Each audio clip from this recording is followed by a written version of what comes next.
How's it going, everyone, and welcome back to LTA 3D. Last year I did a video on using the 0.25mm nozzle on the Flashforge Adventurer 5M, so I thought, you know what, it might be about time that I make one on the 0.6 and the 0.8mm nozzle as well.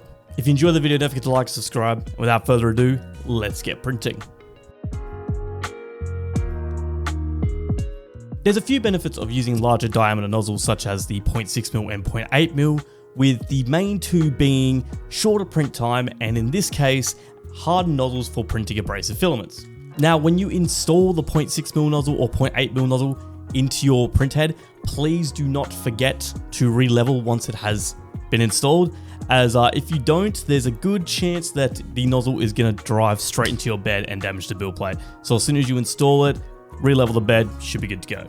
To compare these different nozzle diameters, I'm going to be printing this Crescent Vase by Delta Prints with both of the nozzles. I'm going to be using default settings inside Orca Flashforge, except for adjusting the infill to 10%.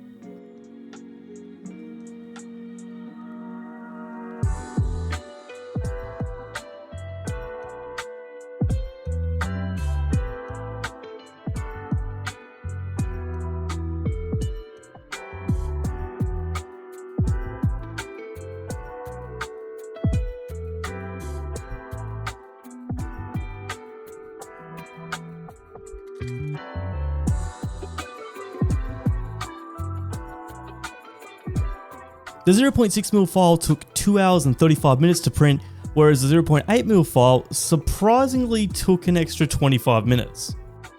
You can see from the images that the 0.6mm does give a better finish, but honestly, not by much in this case.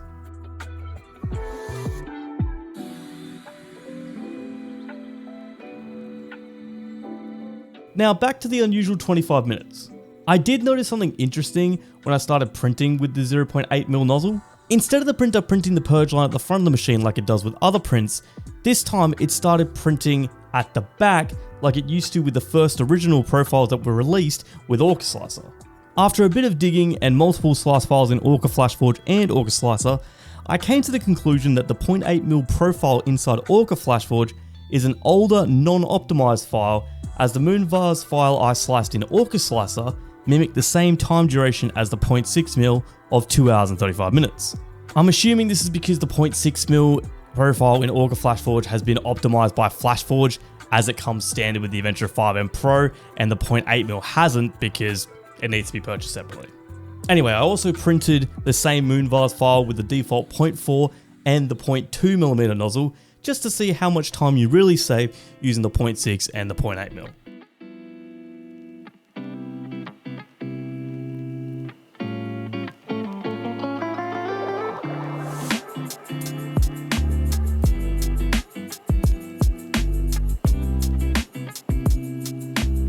As you can see, the 0.6mm and 0.8mm nozzles have almost half the time of the default 0.4mm nozzle. If you're looking to print out a prototype fast or looking to print larger models without small intricate details, then the 0.6mm and 0.8mm nozzles, or even larger with other printers, might be the nozzles for you. Thanks for watching, guys. I hope you found this video helpful. If you did, don't forget to like, subscribe. Let me know your thoughts on the nozzles in the comments down below, and if you use 0.6, 0.8 or even larger diameter nozzles. And as always, happy printing.